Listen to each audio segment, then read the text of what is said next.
senior girls, Alina. She's been with me for 4 years. Kind of want to break down a little bit of what I'm seeing from her start.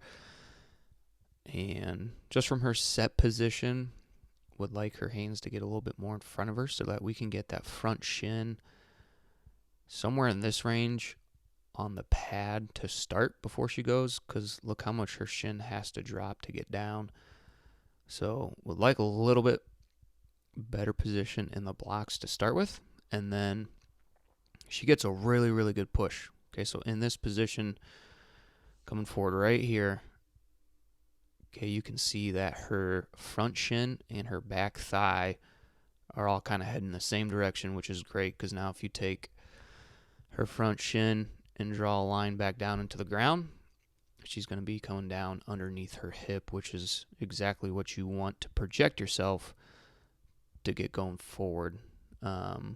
She does a pretty good job with her back arm with splitting it. Her front arm is really, really tight to her body, so that kind of tells me she's not really driving from the shoulder with her right side.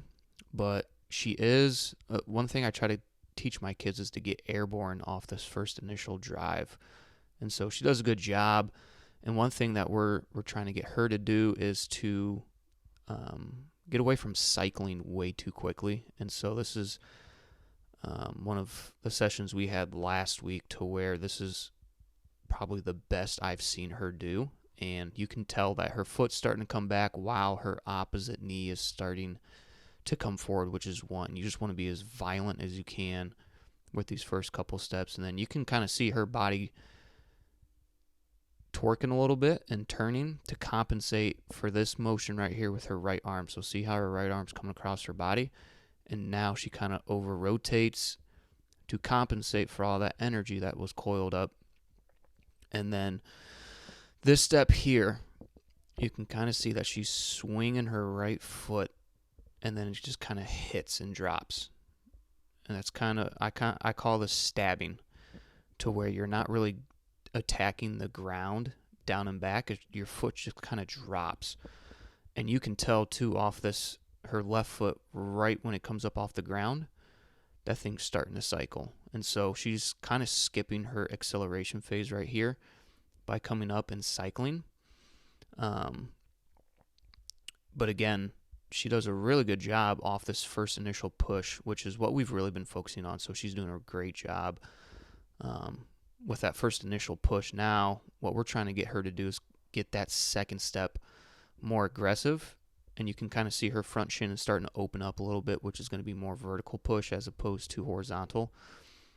With the understanding that as you get further down the track, your shins are going to get more vertical, but especially for these first two steps, we want to be as violent as possible and really try to get more horizontal as best as we can to get going down the track, because again, you don't want to skip your acceleration phase as a sprinter. That doesn't really set you up extremely well for down the track. And so she's doing a great job with this first step. I would say for her, we're really going to focus on this next step with getting that left foot not as high as a heel recovery.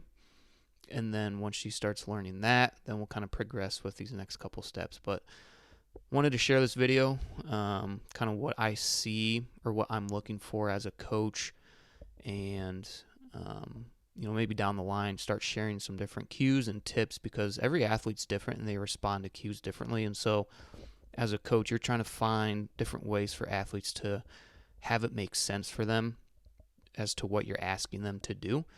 And so just wanted to share this video, kind of my thoughts and what I see as a coach, and some things that the athlete can definitely work on to improve their start. But I'm gonna play this thing full speed so you guys can see it, and then we're gonna be out of here.